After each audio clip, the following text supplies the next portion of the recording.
Welcome to Midnight Whispers. In today's video, you'll hear a strange and haunting story about someone who begins to realize their life may not truly be their own, but a repetition of someone else's. Strange memories, choices that feel predestined, all leading to one unsettling question: whose life am I really living? If you enjoy mysterious, emotional stories that make you think, don't forget to hit subscribe and turn on the notification bell, so you never miss a story from Midnight Whispers. Let's step into a world where the line between reality and the unknown begins to blur. I don't remember when it started exactly. There was no thunderclap, no bolt of realization, no dramatic event, just a quiet sense that the life I was living wasn't entirely my own. It began with déjà vu that lasted too long, dreams that felt like memories, and the strange familiarity of faces I knew I'd never seen before. At first, I dismissed it. Everyone has odd dreams or a sense of familiarity in unfamiliar places. But this was different. I knew details I had no right to know. The layout of a town I had never visited, the taste of foods I had never tried, even the scent of a certain flower that stirred emotions so deep they brought tears to my eyes. The turning point came on an ordinary afternoon.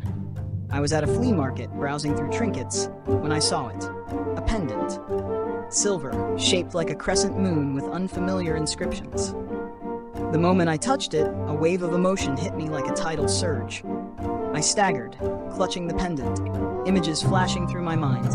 A woman with golden hair, a fire, a battlefield, and a whispered name: Elira. That night, I dreamt of a life I didn't remember living. I was in a stone village nestled in green hills, wearing a cloak and speaking a language I'd never heard before but somehow understood. I was a healer, tending to wounded soldiers, and Elira, she was my wife. The dreams didn't feel like dreams. They were vivid, textured, as real as my waking hours. When I woke, I wrote everything down. I sketched the village, the faces, even the symbols from the pendant. The more I recorded, the more came to me. Like a dam breaking, a flood of memories returned. But they weren't just dreams. I started recognizing people in real life, strangers who seemed oddly familiar. Once, a man on the train glanced at me, and in his eyes, I saw recognition. I looked away quickly, but I knew he remembered too. I sought answers. Psychologists said it might be dissociation. Past life therapists were more welcoming, eager even. Some hypnotized me, and I spoke in languages I didn't know. One therapist, after a session, stared at me in silence. "You described a war in detail," she said, "down to insignias, formations, names no history book has recorded. How do you know that?" I didn't, but it was in me. As weeks passed, the boundaries blurred. My current life and the fragments of others began to intertwine. I'd find myself reacting to situations as if I were someone else. When my neighbor's dog was hit by a car, I knelt beside it and whispered words in that same ancient tongue from my dreams. I didn't know what they meant, but the dog calmed. My neighbor asked me what language it was. I couldn't answer. One day, walking through an unfamiliar part of town, I stopped outside a bookstore. It was old, tucked between a bakery and a tailor's shop. I walked in, and the bell above the door chimed. The sound struck something deep inside. I had heard that chime before. The store owner, an elderly woman, looked up and said, "Welcome back." Her words chilled me. She insisted she had never seen me before, but the way she looked at me, with fear and awe, told a different story. Inside the shop, I found a book that contained drawings from my dreams, symbols, places, even the same pendant. The book was handwritten, dated centuries ago. The author, E.L. Rail.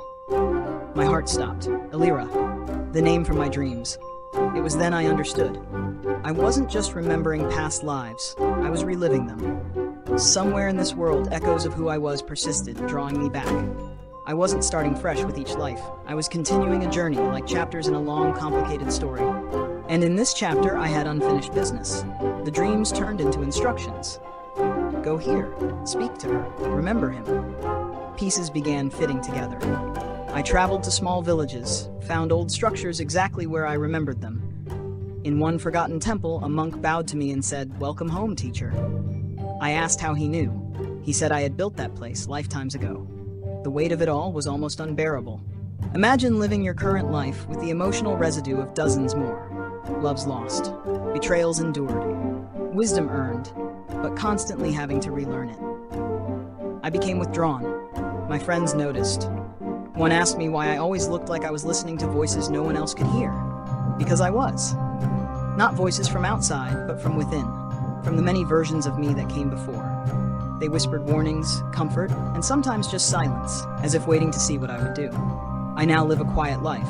I avoid large crowds. I spend my time researching, reading forgotten texts, decoding dreams. I'm trying to understand why I remember when so many don't. Why me? Why this path? But deep down, I already know. I made a vow, lifetimes ago, to protect something. A truth. A place. Perhaps even a person. And until that vow is fulfilled, I will keep returning. Every night, before I sleep, I place the crescent pendant by my bedside. And every morning, I wake up remembering just a little more. Because I'm not just me. I'm a mosaic of souls, walking through the echoes of time, trying to finish a life that never really ended.